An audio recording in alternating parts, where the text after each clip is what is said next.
உழவி மகன் நேயர்கள் அனைவருக்கும் வணக்கங்க. இந்த பதிவில் செலவே இல்லாமல் பொட்டாஷ் யூரியா எப்படி தயாரிக்க போகிறோம், அதுவும் இயற்கை முறையில் பொட்டாஷ் உரத்தை வந்து நம்ம தயாரிக்க போகிறோங்க. வெரி சிம்பிளான ஒரு ப்ரொடக்ஷன் தான். இந்த வீடியோவை முழுசும் நீங்கள் பாருங்கள். இதுக்கு நமக்கு தேவையான பொருள் பார்த்தோன்னா வாழைப்பழ தோல் தாங்க. இந்த வாழைப்பழ தோல் கொஞ்சம் வேணும். அதுக்கப்புறம் ஒரு பாரலோ இல்லை ஒரு பையோ ஏதோ ஒன்று வேணும். ஏன்னா அதை அந்த வாழைப்பழத்தோலை வந்து போடுறதுக்கு. இப்போ நம்ம அந்த வாழைப்பழத்தோலெலாம் எடுத்து நான் அன்னக்குண்டான் ஒரு குண்டானில் போட்டுட்டேன். அப்புறம் கொஞ்சம் வந்து எருவு கொஞ்சம் வேணும். மாட்டோட எருவோ அல்லது மண், ரெண்டுத்தில் ஏதாவது ஒன்று வேணும். இப்போ நம்ம அந்த வாழைப்பழத்தோல் மேலே அந்த எருவை வந்து நான் போடுறேன். இதே போல் வந்து எருவு கொஞ்சம், அதுக்கு மேலே வாழைப்பழத்தோல், அப்புறம் லேயராக நம்ம போடணும். அப்படி போடும்போது என்ன செய்யணும்னா, விரைவிலே வந்து அந்த வாழைப்பழத்தோல் வந்து மக்க ஆரம்பிக்கும். அப்படியே மக்கிடுச்சுன்னா மண்ணு கூட வந்து அந்த பொட்டாசினுடைய சத்து வந்து அந்த மண்ணில் வந்து அந்த எருவில் வந்து கலந்து நல்லா வந்து ஒரு வீரியமிக்க உரமாகவே வந்து அதை செயல்படுத்தலாங்க. அதுக்கு தாங்க இந்த வாழைப்பழத்தோலும் அந்த எருவும் வேணும்.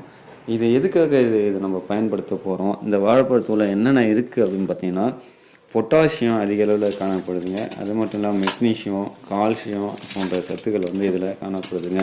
நம்ம இன்றைக்கி நிலைமையில் போயிட்டு நம்ம ஒரு உரக்கடையில் பொட்டாசியம் வாங்கினா 1000 ரூபாய்க்கு மேலே தாங்க இருக்கும். ஆனால் நம்ம குறைந்த செலவில் இந்த பொட்டாசியம் உரத்தை வந்து நம்ம வீட்டிலே வந்து ரெடி பண்ணிக்கலாங்க.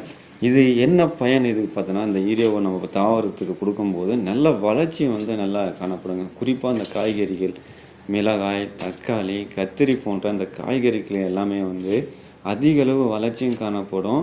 அதிக பூக்களும் பூக்கும், காய்களும் அதிகமாக வைக்கும். இந்த காய்கள் அனைத்தும் வந்து ஷைனிங்காகவே காணப்படுங்க.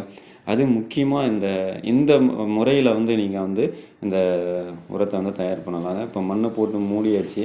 மூடிட்டு நம்ம நிழலில் தான் இதை வைக்கணும். நிழலை வச்சுட்டு 1 விட்டு 1 நாள் நம்ம வந்து அது மேலே வந்து அந்த தண்ணியை வந்து தெளிக்கணுங்க. ஏன் அந்த தண்ணி தெளிக்கணும்னா, அந்த நுண்ணுயிர்கள் வந்து அப்போ தான் வந்து மண்புழு அப்புறம் நுண்ணுயிர்கள் அனைத்தும் வந்து உயிரோட்டமாக இருக்குங்க. பச்சையாக சாணியை கூட கரைச்சி அது மேலே ஊற்றலாங்க. இப்படி சாணியை கரைச்சி ஊற்றும்போது நமக்கு கூடிய விரைவிலே நமக்கு உரம் தயாராகிடுங்க.